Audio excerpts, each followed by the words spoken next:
नमस्कार दोस्तों, कैसे हैं आप सब लोग। उम्मीद है आप सब लोग अच्छे होंगे, बढ़िया होंगे और आपकी तैयारी बहुत अच्छे तरीके से चल रही होगी। हमने जो है आरबीआई एक्ट तक की क्लासेस जो हैं वो कंप्लीट कर ली है और आज हम नाबार्ड एक्ट को पढ़ेंगे। ये हमारी इस आपका जो सिलेबस है उसके अंदर लास्ट टॉपिक है। अगर आप में से जो लोग पूरी क्लासेस देखते हैं उनको लगता है कि कोई टॉपिक छूट गया है आपके सिलेबस में, तो आप हमें कमेंट सेक्शन में लिख करके बताएं। हम आगे वाली क्लासेस के अंदर उसको कवर कर लेंगे, उसके लिए एक्स्ट्रा क्लासेस ले लेंगे। तो चलिए शुरू करते हैं। नाबार्ड। नाबार्ड यहाँ पर क्या है। नाबार्ड भी जैसे सेंट्रल गवर्नमेंट के बहुत सारे बैंक्स हैं, आप एसबीआई, पीएनबी ये सब देखते हैं, वैसे ही नाबार्ड भी एक बैंक है जिसका काम है लोन्स देना। बस फर्क इतना है कि नाबार्ड का जो उद्देश्य है लोन देने का वो क्या है। ये एग्रीकल्चरल और रूरल डेवलपमेंट के लिए यहाँ पर लोन देता है, कृषि और ग्रामीण विकास के लिए। ये यहाँ पर एक नेक भावना से या फिर एक संबंधित विषय संबंधित जो क्षेत्र हैं उसको लोन देने के लिए यहाँ पर स्थापित किया गया है, इसलिए ये बाकी बैंक से अलग है। ये व्यावसायिक बैंक नहीं है। इसका काम है डेवलपमेंट को बढ़ावा देना। तो ज़्यादातर इसके अंदर जो सेक्शंस हैं, जो बातें लिखी हुई है, वो आपके कोऑपरेटिव बैंक, कोऑपरेटिव एक्ट और बैंक से रिलेटेड जो चीज़ें थी या फिर आरबीआई हमने एक्ट में पढ़ा, वैसे सिमिलर सी है। इसके अंदर भी बोर्ड ऑफ डायरेक्टर्स होंगे, उनका टेन्योर होगा। तो आपको ज़्यादा इसमें घबराने की बिल्कुल ज़रूरत नहीं है। हम इसको जो है 2 क्लासेस में कंप्लीट करेंगे। 20-22 मिनट की 2 क्लासेस होगी जिसके हम इसको पूरा पढ़ लेंगे, सेक्शन बाय सेक्शन पढ़ेंगे। इसके सेक्शन में हेडिंग्स नहीं है, वो आपकी सुविधा के लिए मैंने डाली है। जो अगर आप बेयर एक्ट को देखेंगे तो उसके अंदर सीधी जो इसका उसका कंटेंट लिखा हुआ है। तो चलिए शुरू करते हैं। बहुत मुश्किल है नहीं, आप पूरी क्लास देखिए और आपको इन 2 क्लासेस में जो आप इसका कंटेंट पकड़ेंगे, जो पढ़ेंगे, उसके बाद में मुझे नहीं लगता कि आपको आवश्यकता पड़ेगी कहीं से भी नाबार्ड एक्ट को दोबारा से देखने की। तो चलिए हम शुरू करते हैं। नाबार्ड क्या है। नाबार्ड जो है the national bank for agricultural and rural development, यहाँ पर नाबार्ड को बोला जाता है, जिसकी स्थापना 12 जुलाई 1982 को हुई थी। किसने की थी? सेंट्रल गवर्नमेंट ने की थी। और इसका जो है मुख्यालय कहाँ पर है? मुंबई में है। इसका उद्देश्य क्या है? कृषि और ग्रामीण विकास के लिए वित्तीय सहायता प्रदान करना। जब वित्तीय सहायता की बात आती है तो आप इससे बिल्कुल ऐसा मत समझ लीजिए कि ये यहाँ पर किसी को पैसा जो है डोनेट कर रहा है। डोनेशन नहीं होते हैं, वो सारे लोन्स होते हैं जो नाबार्ड को वापस चुकाने पड़ते हैं। अगर सेंट्रल गवर्नमेंट लोन्स लेती है तो सॉरी, स्टेट गवर्नमेंट्स अगर लोन लेती है तो उन्हें चुकाने पड़ते हैं, या फिर ऐसा कोई अदर इंस्टीट्यूशन जो इन क्षेत्रों में काम कर रहा है और उसने नाबार्ड से लोन लिया है तो उसे भी इनको वापस नाबार्ड को चुकाना पड़ेगा। अब नाबार्ड की स्थापना क्यों की गई थी? जो शिवरामन कमेटी जो है उसकी सिफारिश पे यहाँ पर क्या हुआ था, इसकी जो है स्थापना की गई थी। ये कमेटी कब बनी थी? 1979 में। और इसके कृषि क्षेत्र में पुनः वित्त पोषण और ग्रामीण विकास की ज़रूरतों को समझने के लिए इस कमेटी को बनाया गया था। इन्होंने ये सुझाव दिया था कि एक ऐसा डेडिकेटेड बैंक जो है देश के अंदर होना चाहिए जो स्पेशली रूरल डेवलपमेंट के लिए और एग्रीकल्चर के लिए काम करे। तो नाबार्ड की स्थापना जो है वो एक धरातल से किसी बैंक को नहीं उठाया गया था। ऐसा नहीं है इंडिया में नाबार्ड से पहले इस क्षेत्र में काम करने के लिए हमारे पास में कोई संस्था नहीं थी। बिल्कुल थी। कौन सी संस्था थी? Agricultural refinance and development corporation, जिसको हम शॉर्ट में क्या बोलते हैं? एआरडीसी। अब जब नाबार्ड बनाया गया तो उस एआरडीसी को जो है इसके अंदर समाहित कर लिया गया, इसके अंदर सम्मिलित कर दिया गया, जोड़ लिया गया। नाबार्ड को जो है भारत सरकार और रिजर्व बैंक द्वारा नियंत्रित किया जाता है। नाबार्ड जो है वो क्या है? एक बैंक है जिसको सेंट्रल गवर्नमेंट और आरबीआई मिलकर के यहाँ पर क्या करते हैं? मैनेज करते हैं नाबार्ड को। ठीक है। नाबार्ड के ऊपर किसका कंट्रोल रहता है? आरबीआई का और सेंट्रल गवर्नमेंट का। नाबार्ड जो है कृषि वित्तीय प्रबंधन, जो एग्रीकल्चरल फाइनेंशियल मैनेजमेंट होता है, गांव के क्षेत्र के अंदर जो प्रोडक्शन हो रहा है, मार्केटिंग हो रही है और जो बुनियादी ढांचा है उसके डेवलपमेंट के लिए महत्वपूर्ण भूमिका निभाता है। क्योंकि ये स्टेट गवर्नमेंट्स को, कोऑपरेटिव सोसाइटीज को लोन देता है कि आप इस क्षेत्र में ज़्यादा से ज़्यादा काम करें। आपके पास में ऐसा एक डेडिकेटेड बैंक है जो कृषि के क्षेत्र में काम कर रहा है, जो गांवों के विकास के लिए लोन दे रहा है, तो ये कितना आसान हो जाता है। क्योंकि कमर्शियल बैंक जो है वो तो 50 प्रकार के लोन बांटते हैं। तो कई बार क्या होता है, आपने देखिए कि इंटरेस्टिंग चीज़ याद है, कभी आप एजुकेशनल लोन लेने भी जाते हैं तो आपको बैंक मना कर देता है। क्यों कर देता है? क्योंकि पास्ट में उनके पास में ऐसे स्टूडेंट्स आए होंगे जो लोन लेकर के वापस उन्होंने नहीं चुकाया है तो इस बेसिस पे मना कर देता है। तो इसी तरह से हमारे पास में ऐसी एक संस्था जिसका काम है सिर्फ और सिर्फ एग्रीकल्चर के लिए लोन्स प्रोवाइड करवाना, वो कोई और काम कर ही नहीं रही है, तो ये आसान हो जाता है किसी भी राज्य सरकार के लिए, कोऑपरेटिव सोसाइटी के लिए ऋण जो है, लोन्स जो है वो प्राप्त करना, क्योंकि ये इसी क्षेत्र में काम कर रही है। अब ये जो क्या करती है, फसलों की जो हमारे एग्रीकल्चर से रिलेटेड जो मार्केटिंग होती है उनको रिफाइनेंस भी करती है, ग्रामीण बैंक को लोन भी देती है, और कई बार ये ग्रांट्स भी देती है, ये बैंक जो है ग्रांट भी देती है।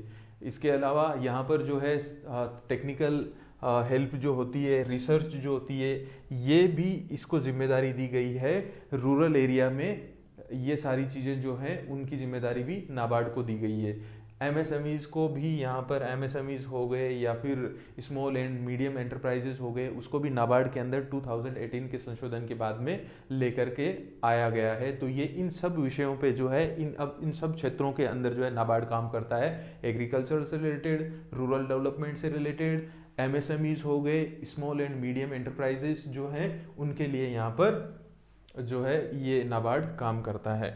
नेक्स्ट हमारे पास में है, हम जो है अब चैप्टर से शुरू करते हैं, इसको चैप्टर बाय चैप्टर पढ़ते हैं। प्रारंभिक, आपको पता है प्रारंभिक में क्या होता है, स्थापना हम पढ़ चुके हैं, मुख्यालय पढ़ चुके हैं। डेफिनेशन, कृषि क्या है, कृषि के अंदर क्या क्या चीज़ें सम्मिलित होती है, जो बागवानी होती है, हॉर्टिकल्चर, पशुपालन हो गया, फॉरेस्ट्री हो गई, मुर्गी पालन हो गया, डेयरी हो गई, मत्स्य पालन हो गया, ये संबंधित गतिविधियां जो है वो कृषि के अंदर मानी जाती है।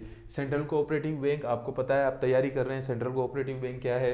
स्टेट कोऑपरेटिव बैंक जो है, स्टेट, किसी भी स्टेट का जो प्रमुख बैंक होता है, जो बाकी सब सेंट्रल कोऑपरेटिव बैंक्स की निगरानी करता है, वो स्टेट कोऑपरेटिव बैंक होता है। इसके अलावा पेक्स जो है, माइक्रो एंटरप्राइजेज, स्मॉल एंटरप्राइजेज और मीडियम एंटरप्राइजेज जो है वो, उनकी यहाँ पर डेफिनेशन है। नेशनल बैंक यहाँ पर नाबार्ड है, रिजर्व बैंक है यहाँ पर आरबीआई है।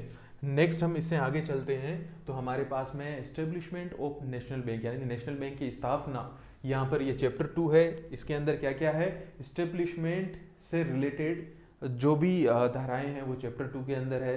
अधिसूचना के माध्यम से इन्होंने जो है यहाँ पर क्या किया, इस बैंक की स्थापना की, इसका नाम रखा, और जैसा कि हमने पहले सोसाइटीज़ में भी पढ़ा है, आरबीआई में भी पढ़ा है, इनके पास एक क्या बोलते हैं, शाश्वत उत्तराधिकार होगा, इनके पास में मोहर होगी और ये बॉडी कॉर्पोरेट माने जाएंगे।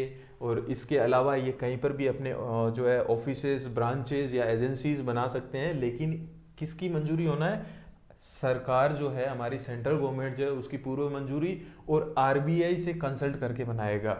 आरबीआई से कंसल्ट करेगा, सेंट्रल गवर्नमेंट से परमिशन लेगा, तभी जाकर के ब्रांचेज, एजेंसीज या फिर कार्यालय जो है स्थापित कर सकता है। विदेशों के अंदर भी अपने ऑफिसेज जो है खोल सकता है, सेंट्रल गवर्नमेंट परमिट करती है तब। अब इसकी कैपिटल कितनी होगी, इनिशियल कैपिटल थी वो कितनी थी, 100 करोड़ थी, जिसको बाद में संशोधन से बढ़ा करके कितना कर दिया, 30,000 करोड़ तक बढ़ा दिया गया है। सेंट्रल गवर्नमेंट चाहे तो आरबीआई के परामर्श के बाद में इसको और भी बढ़ाया जा सकता है। अब 2018 में इन्होंने क्या किया, देखिए, नाबार्ड के अंदर जब नाबार्ड की स्थापना हुई तब 20 करोड़ रुपए जो है आरबीआई ने यहाँ पर लगाए थे। तो सेंट्रल गवर्नमेंट ने जो आरबीआई का हिस्सा था वो अपने अकाउंट में ट्रांसफर कर लिया और आरबीआई को 20 करोड़ रुपए देकर के चुकता कर दिया।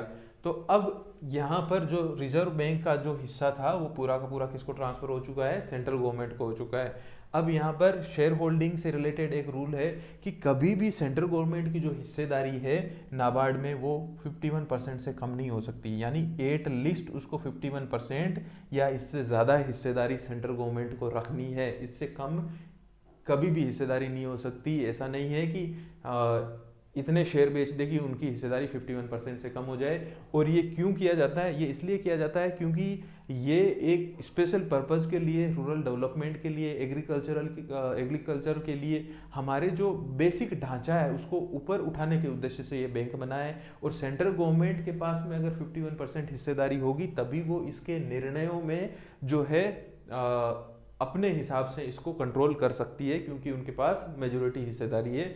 इसी को देखते हुए यहाँ पर 51% कम से कम उनको हिस्सेदारी रखने का कानून बनाया गया है। इसके बाद में क्या है, इसके बाद में है chapter 3 which is management of national bank, यानी ये जो नेशनल बैंक बना दिया गया है अब इसका मैनेजमेंट किस तरह से किया जाएगा। तो इसके मैनेजमेंट, इसके जो काम है उनका प्रबंधन करने के लिए, मैनेजमेंट करने के लिए बोर्ड ऑफ डायरेक्टर्स होते हैं।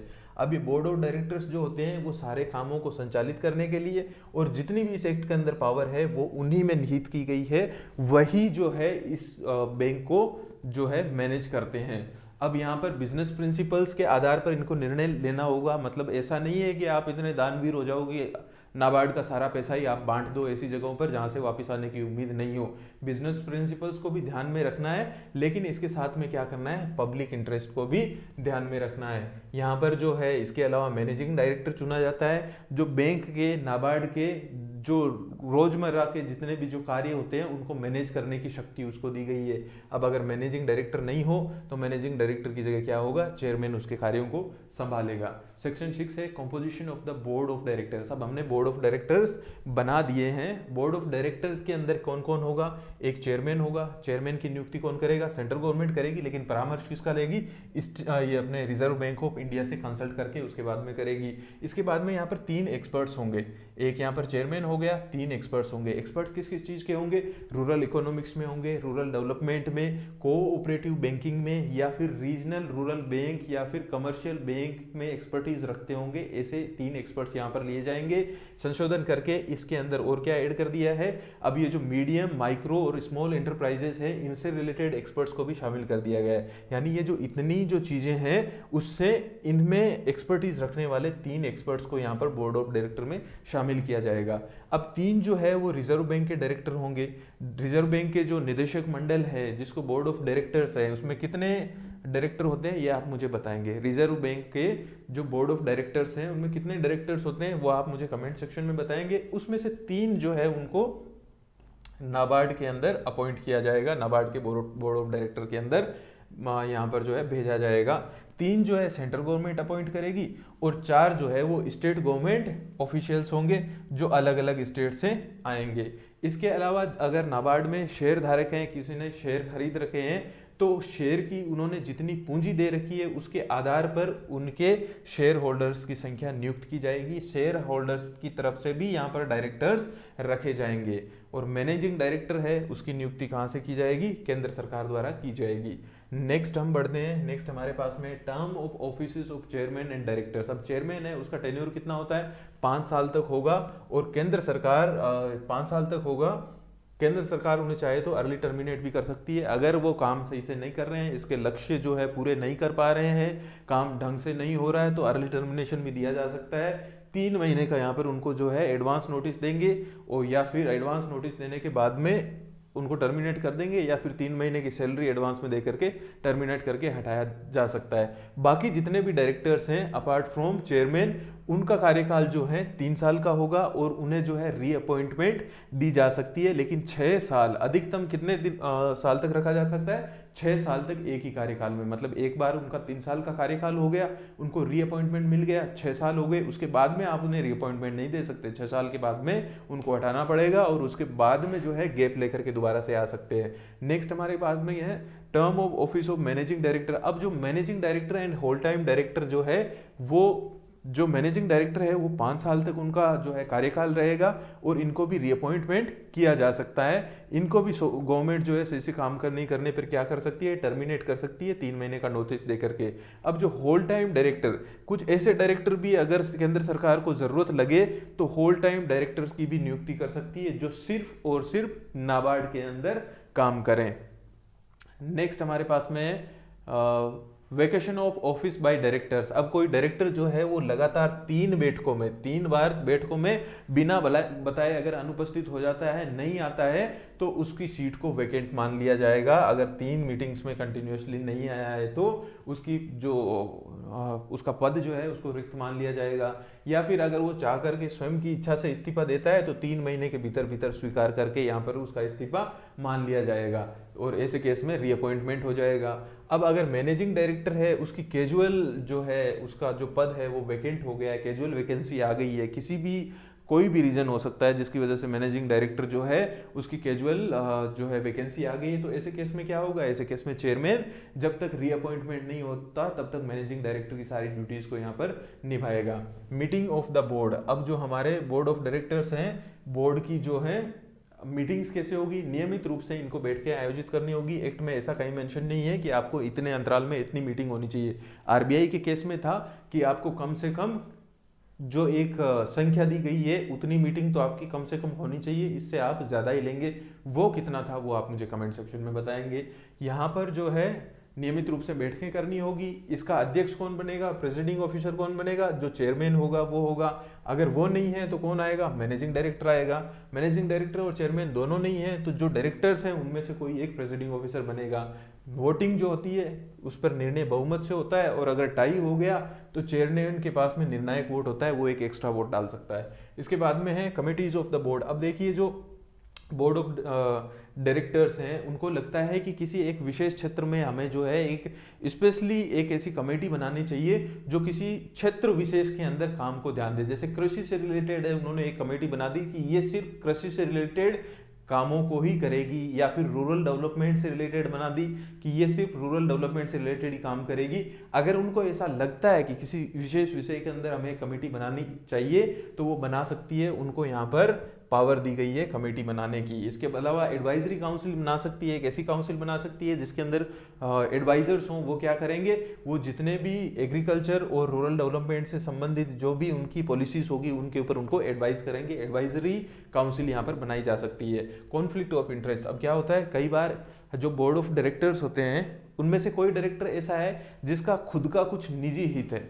जनरली आपने शेयर मार्केट में देखा होगा कि सेबी कुछ डायरेक्टर्स, मान लीजिए किसी के पास किसी कंपनी के शेयर हैं और उस कंपनी से रिलेटेड अगर कोई निर्णय करना हो, उस कंपनी से रिलेटेड किसी निर्णय या फिर कोई प्रस्ताव लाया जा रहा हो तो उसको उस चर्चा से बाहर रखा जाता है क्योंकि उसके खुद के पास शेयर हैं। वैसा ही यहाँ पर है। यहाँ क्या है, अगर किसी डायरेक्टर का किसी मीटिंग के मुद्दे में निजी हित है, ऐसे लग रहा है कि ये इससे रिलेटेड है, मतलब पर्सनल लाइफ में इसका कुछ ना कुछ इंटरेस्ट है, वहाँ पर कुछ इसकी हिस्सेदारी है, तो उसको यहाँ पर इसका खुलासा करना होगा कि मैं इस मीटिंग में इसलिए नहीं आ सकता क्योंकि फलां क्षेत्र के अंदर मेरा जो है निजी हित है, मैं निजी रूप से उसके अंदर सम्मिलित हूँ और इसीलिए अगर मैं उस मीटिंग में आऊँगा तो मेरा जो डिसीजन है वो बायस्ड होने के चांसेस हैं, मेरा डिसीजन है वो फेयर नहीं हो पाएगा, बायस्ड हो सकता है, तो इसलिए उसे इस मुद्दे में जो है भाग नहीं लेगा वो।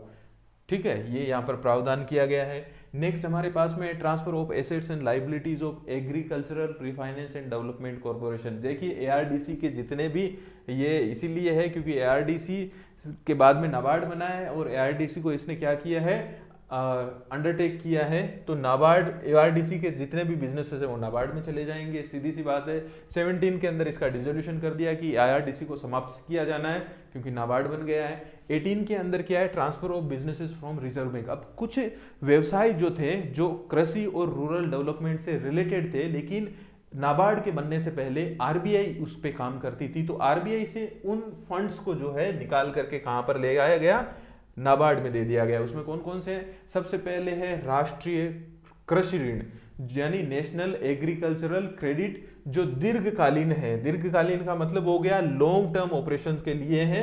ये जो फंड है वो कहां आ गया, वो जो है नाबार्ड का हिस्सा बन गया है। इसके बाद पहले किसके पास था, ये रिजर्व बैंक पे था, फिर नाबार्ड पे आ गया।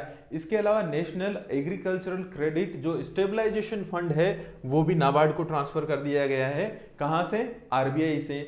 और इसके अलावा आरबीआई जो है जितने भी उसके पास में स्टेट कोऑपरेटिव बैंक्स को जो उसने लोन दे रखा था, रीजनल रूरल बैंक को जो लोन दिया गया था, वो सारे के सारे नाबार्ड के अंदर ट्रांसफर हो गए हैं। ऑब्वियसली लोन अगर ट्रांसफर हुए हैं तो नाबार्ड को पैसा देना पड़ेगा। किसको देना पड़ेगा, रिजर्व बैंक को देना पड़ेगा। मान लीजिए रिजर्व बैंक ने किसी स्टेट कोऑपरेटिव बैंक को 50 करोड़ का क्या दे रखा था, लोन दे रखा था। अब ये लोन किसके पास में चला गया, नाबार्ड के पास में चला गया, तो ये 50 करोड़ कौन देगा, नाबार्ड देगा। किसको देगा, आरबीआई को। तो ये जिस समय इसका गठन हुआ उस समय के लिए उपयोगी धाराएं थी। अब यहाँ पर जितने भी इन बिजनेस से रिलेटेड दायित्व जो थे वो नाबार्ड को हस्तांतरित हो गए हैं। इट्स नॉट सो इम्पोर्टेंट, लेकिन आपको ये ध्यान रखना है कि ये फंड्स कौन कौन से हैं जो नाबार्ड के पास में हैं, इसलिए ये जरूरी है। नेक्स्ट हमारे पास में है बोरोइंग्स, चैप्टर 5 आ गया, बोरोइंग्स बाय नेशनल बैंक। अब जो है नाबार्ड बन गया, नाबार्ड को काम करने के लिए क्या चाहिए, पैसा चाहिए। पैसा कहाँ से आएगा, पैसा उधार लेना पड़ेगा।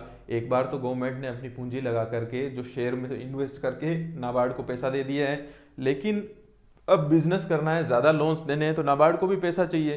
तो वो पैसा कहाँ से ले सकता है, बॉन्ड्स और डिबेंचर जारी कर सकता है। नाबार्ड जो है यहाँ पर अपने बॉन्ड्स निकाल सकता है, डिबेंचर्स दे सकता है। 10 साल का बॉन्ड निकाल दिया कि आइए ये बॉन्ड लीजिए, इतने रुपए का बॉन्ड है और 10 साल बाद में हम आपको इतने इंटरेस्ट रेट के साथ में वापस जो है देंगे, ये जो है जारी कर सकता है। या फिर कोई फाइनेंशियल इंस्ट्रूमेंट जारी कर सकता है, लेकिन ये जो है केंद्र सरकार की गारंटी या बिना गारंटी के साथ भी किया जा सकता है। मतलब केंद्र सरकार अगर गारंटी दे या बिना गारंटी नहीं दे तो जारी किया जा सकता है। सिंपली मतलब वो ये हो गया, नाबार्ड एक बॉन्ड निकाल रहा है।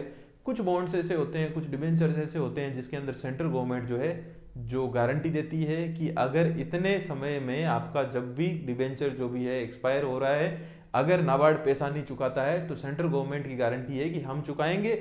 जरूरी नहीं है ये गारंटी हो, बिना गारंटी के भी कर सकता है। अब जो है रिजर्व बैंक यानी आरबीआई से उधार ले सकता है, चाहे तो आरबीआई से लोन ले सकता है, सेंट्रल गवर्नमेंट से, या फिर अन्य जो भी संस्थाएं होती हैं, अदर इंस्टीट्यूशंस होते हैं, उनसे भी ये उधार ले सकता है। डिपॉजिट्स रख सकता है, डिपॉजिट्स रखेगा तो ओबियसली उसके पास में धन बढ़ेगा और उस धन को वो लोन के रूप में लोगों मतलब संस्थाओं को दे पाएगा। कहाँ कहाँ से डिपॉजिट्स ले सकता है, सेंट्रल गवर्नमेंट का डिपॉजिट ले सकता है, स्टेट गवर्नमेंट का डिपॉजिट ले सकता है, लोकल अथॉरिटीज का या फिर कोई अन्य संस्था है जिनसे ये डिपॉजिट्स भी ले सकता है। ये जो है ग्रांट्स ले सकता है और गिफ्ट्स ले सकता है, यानी कोई अन्य स्रोत है। देखिए ग्रांट्स जो है वो बहुत जगह से मिलती है, इंटरनेशनल ग्रांट्स भी होती है कुछ, जो इंटरनेशनल जो संस्थाएं हैं वो भी रूरल डेवलपमेंट के लिए, एग्रीकल्चर के लिए ग्रांट्स देती है। वो ग्रांट्स भी कौन लेता है, यहाँ पर नाबार्ड ले सकता है।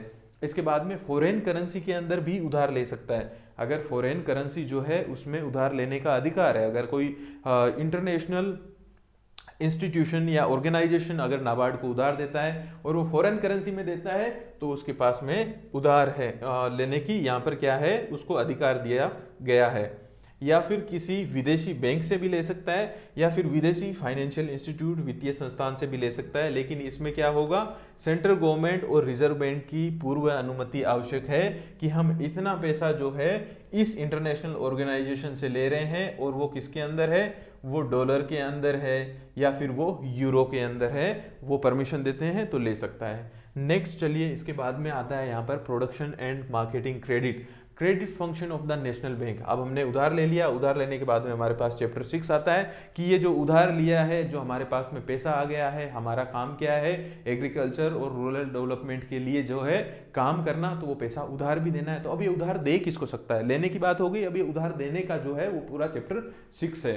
यहाँ पर किस किस को दे सकता है, स्टेट कोऑपरेटिव बैंक को जो है नाबार्ड उधार देता है, सेंट्रल कोऑपरेटिव बैंक जिसमें आप लगेंगे उनको भी नाबार्ड उधार देता है, जो रीजनल रूरल बैंक्स जिनको पेक्स बोला जाता है उनको भी देता है, या किसी अन्य फाइनेंशियल संस्थाओं को जो है उधार दे सकता है। लेकिन वो जो संस्थाएं हैं वो कहाँ किस क्षेत्र में काम करती हुई होनी चाहिए, या तो एग्रीकल्चरल ऑपरेशन यानी कृषि संबंधी गतिविधियों में होने चाहिए, या जो मार्केटिंग ऑफ क्रॉप्स, कृषि से जो फसलें हैं उनका विपणन या मार्केटिंग से रिलेटेड होनी चाहिए, रूरल डेवलपमेंट में होनी चाहिए, या फिर जो है कृषि और ग्रामीण विकास को बढ़ावा देने वाली कोई अदर एक्टिविटीज है उसके अंदर भी ये लोन्स यहाँ पर दे सकता है।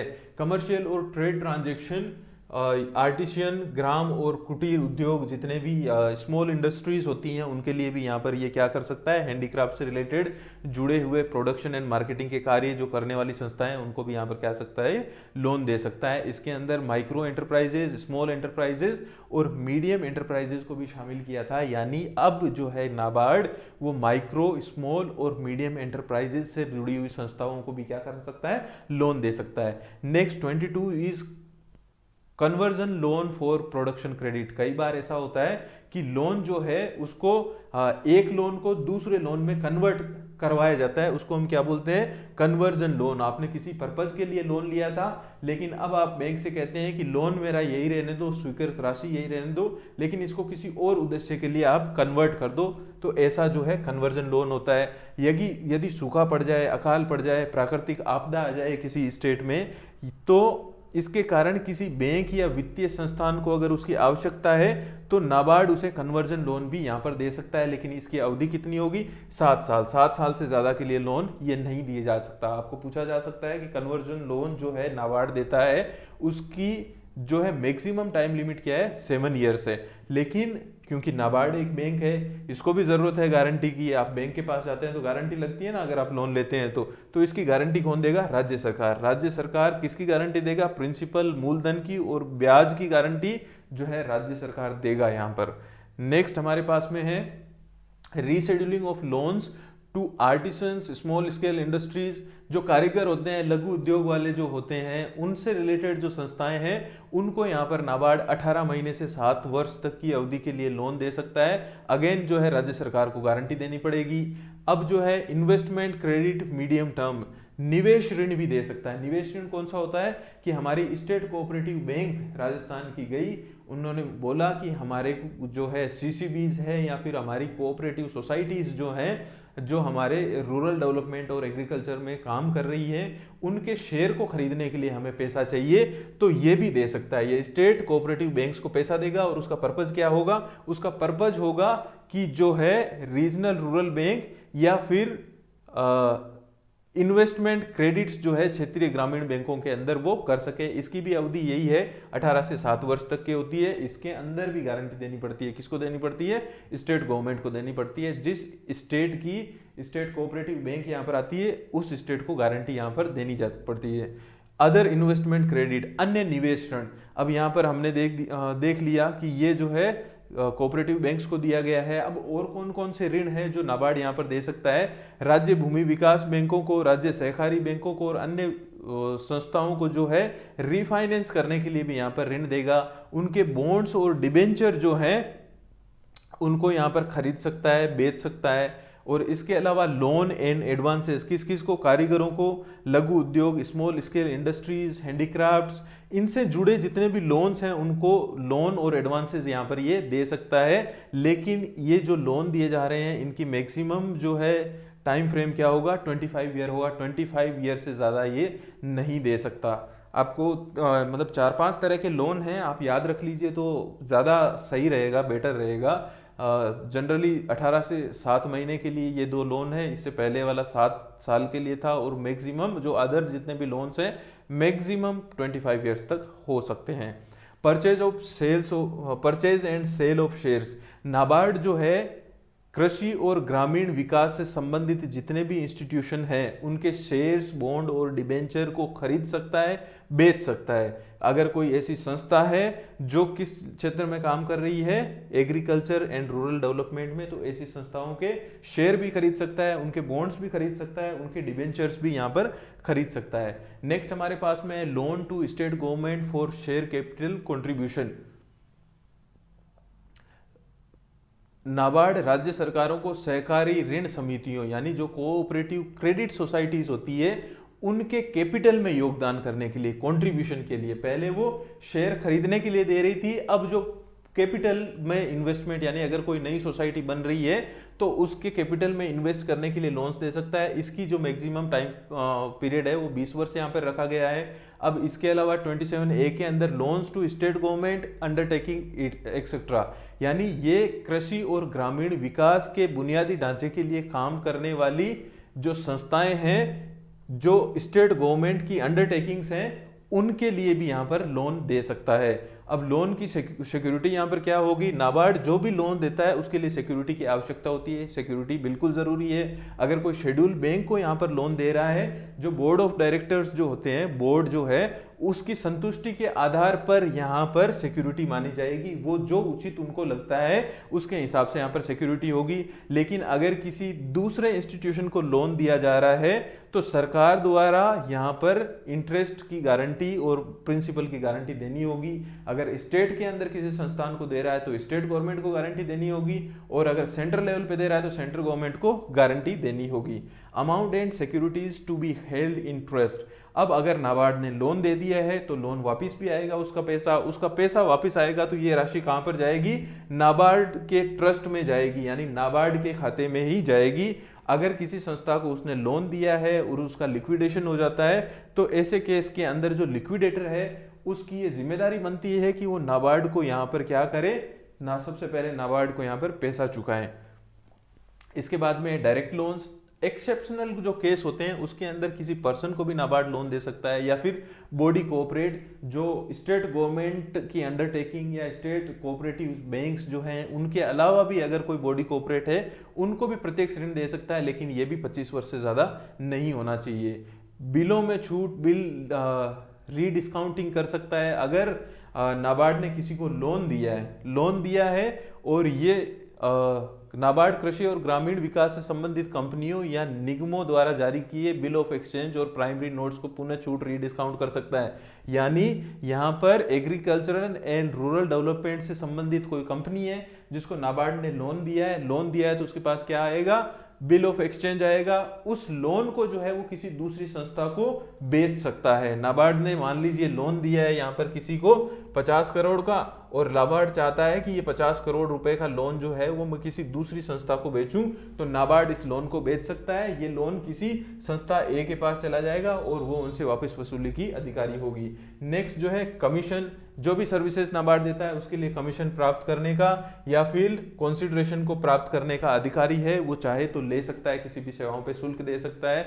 इश्यू ऑफ गारंटी, नाबार्ड जो है यहाँ पर किसी दूसरे संस्थान द्वारा दिए गए लोन की गारंटी भी दे सकता है, बशर्ते कि जो लोन लेने वाला है वो यहाँ पर एग्रीकल्चरल और रूरल डेवलपमेंट के लिए काम कर रहा हो, या फिर माइक्रो, स्मॉल और मीडियम जो एंटरप्राइजेस हैं जो उनके लिए काम कर रहा हो। Power to impose condition for accommodation, सुविधा के लिए शर्तें लगाने की शक्ति, लोन देने से पहले अपनी शर्तें लगा सकता है, चैलेंज नहीं किया जा सकता। ये नाबार्ड के अधिकार है कि हम लोन दे रहे हैं तो हम टर्म्स एंड कंडीशन लगाएंगे। वो ये भी बोल सकता है, आप अगर किसी रोड के लिए लोन लेने जा रहे हो और वो रोड बनने वाली है ग्रामीण क्षेत्र में, ओबियसली रूरल डेवलपमेंट के लिए है, तो नाबार्ड ये भी शर्त लगा सकता है कि ये रोड आपको 6 महीने में कंप्लीट करनी है। ये शर्त लगाने की उसकी पावर है। Power to call for repayment before agreed period, अगर किसी पीरियड के लिए नाबार्ड ने लोन दिया है और नाबार्ड को लगता है कि उस कार्य में इसका इस्तेमाल नहीं हो रहा या वो कार्य सुचारू रूप से सही तरीके से नहीं हो रहा, तो जिसको इन्होंने लोन दिया है, भले वो स्टेट गवर्नमेंट हो, भले वो कोऑपरेटिव सोसाइटी हो या फिर कोई अदर बॉडी कॉर्पोरेट हो, उसको बोल सकता है कि हमारा लोन वापस चुकाओ, और ये तुरंत उसको एक निश्चित टाइम फ्रेम दे करके लोन चुकाने के लिए यहाँ पर क्या है, ऑर्डर दे सकता है। National bank to have access to records, जिसने लोन लिया है उसके सारे रिकॉर्ड्स तक नाबार्ड की पहुंच होगी। वो जब चाहे यहाँ पर उसके रिकॉर्ड की क्या करवा सकता है, ऑडिट करवा सकता है अगर उसे लगे तो। वैलिडिटी ऑफ लोन और advances not to be question, अगर नाबार्ड ने कोई लोन दिया है तो उसे क्या माना जाएगा, उसे जो है सद्भावना के तहत दिया गया लोन दिया जाएगा, माना जाएगा, उसकी वैधता पर सवाल नहीं उठाया जा सकता। National bank not to grant loan और advances against its own bonds और डिबेंचर, नाबार्ड जो है खुद के शेयर्स जो हैं उसके खिलाफ, खुद के बॉन्ड्स के खिलाफ या खुद के जो डिबेंचर्स हैं उनके खिलाफ लोन नहीं ले सकता। कोई राज्य सरकार गई कि सावन में जो है 100 करोड़ का लोन चाहिए, तो राज्य सरकार को नाबार्ड ने बोला गारंटी, तो गारंटी में बोला कि हमने जो है नाबार्ड के ही यहाँ पर डिबेंचर्स खरीद रखे हैं, ये आप गारंटी में रख लीजिए, तो ऐसा नहीं होगा। नाबार्ड अपने डिबेंचर्स को, अपने शेयर्स को या फिर अपने बॉन्ड्स को गिरवी रख करके यहाँ पर लोन नहीं देगा। तो चलिए आज की क्लास में हम इतना ही पढ़ते हैं, नेक्स्ट क्लास के अंदर हम इसको कंप्लीट कर लेंगे। इससे रिलेटेड आपके कोई क्वेश्चंस हो तो आप कमेंट सेक्शन में लिख दीजिए, कोई भी डाउट हो, और बाकी हम ठीक है पढ़ते हैं कल। तब तक के लिए बाय।